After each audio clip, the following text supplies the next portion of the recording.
میرا نام ہے عاطف ایوب اور آپ دیکھ رہے ہیں شعور فردا۔ عام طور پر ہیومن کا ترجمہ انسان کر کے یہ سمجھا جاتا ہے کہ انسان تو بس انسان ہی ہوتا ہے، چاہے مشرق کا ہو یا مغرب کا، مگر یہ معاملہ اتنا سادہ نہیں بلکہ پیچیدہ ہے۔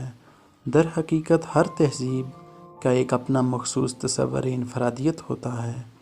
اس تصور انفرادیت کے تعین کی بنیاد اس سوال کا جواب ہے کہ میں کون ہوں، زندگی کا مقصد کیا ہے، خیر کیا ہے، شر کیا ہے وغیرہ جیسے سوالات کا جواب اسی بنیادی سوال کے جواب سے طے پاتے ہیں۔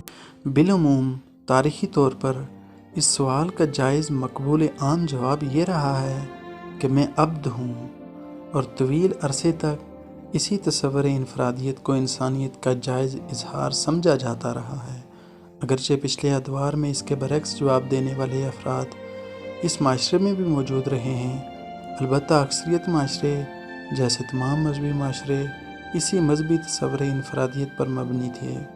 17ویں اور 18ویں صدی عیسوی کے یورپی معاشروں میں تحریک تنویر کے زیر اثر اس سوال کا ایک اور جواب عام ہونا شروع ہوا جو آج ان معاشروں میں بہت راسخ ہو چکا ہے، جس کے مطابق میں عبد نہیں ہوں بلکہ آزاد اور قائم بالذات یعنی اٹونمس ہوں۔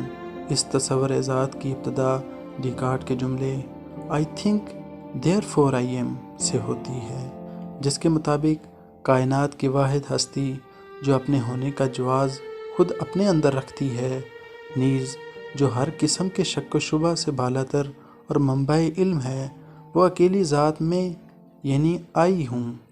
اس آزاد اور قائم بالذات تصور ذات کو تنویری فکر میں ہیومن کہا جاتا ہے۔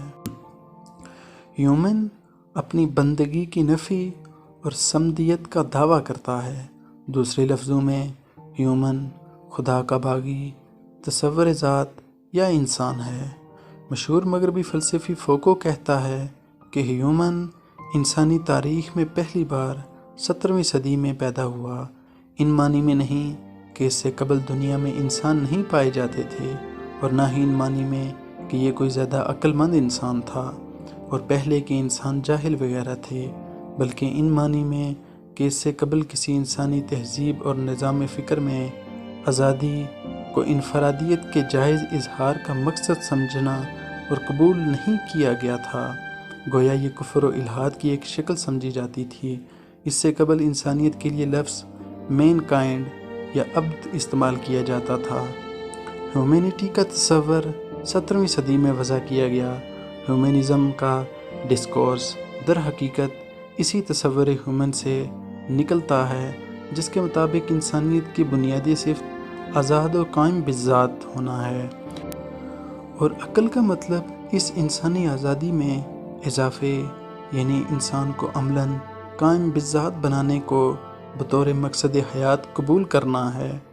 ہیومنٹی جدید مغربی الحاد کا نہایت کلیدی تصور ہے، اور تنویری فکر سے برآمد ہونے والے مختلف مکاتب فکر مثلاً لبرلزم، سوشلزم، نیشنلزم وغیرہ سے اسی تصور ہیومنٹی کے مختلف نظریے، تعبیرات اور توجیہات ہیں۔ یوں سمجھ لیجئے کہ یہ تمام نظریات اسی ایک ہیومنزم ہی کے نظریے کی باقی تفصیلات ہیں۔ جو لوگ تصور ذات کے تعین میں ایمانیات کی بنیادی اہمیت سے ناواقفیت کی بنا پر یہ کہتے ہیں کہ انسان تو بس انسان ہے، وہ انتہائی سطحی بات کرتے ہیں۔ زندگی کا مقصد، خیر و شر، علم، حق اور عدل کے تصورات، معاشرتی اور ریاستی نظم کی تشکیل وغیرہ اس سوال کا جواب تبدیل ہونے سے یکسر تبدیل ہو جاتے ہیں۔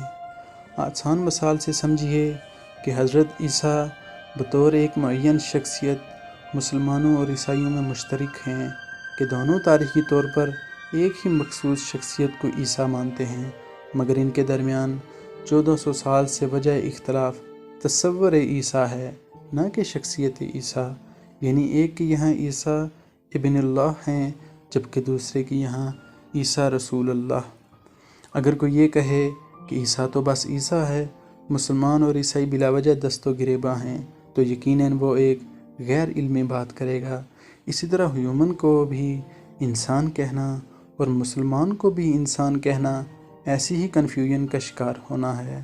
ظاہر ہے وہ انسان جو خود کو خدا کا بندہ اور وہ انسان جو خود کو خدا سمجھتا ہے، بھلا کیسے یکساں زندگی، معاشرہ اور ریاست تعمیر کر سکتے ہیں؟ یقیناً ان کی زندگی کے بنیادی اور اساسی تصورات میں اختلاف موجود ہوگا، کیونکہ دونوں کا تصور انسان الگ الگ ہے۔ ایک خدائی نظریے کے تحت زندگی گزارنے والے کا نظریہ اور ایک ہیومنزم کے ڈسکورس کے اندر زندگی گزارنے والے انسان کا نظریہ باہمی طور پر بالکل مختلف و متضاد ہوگا۔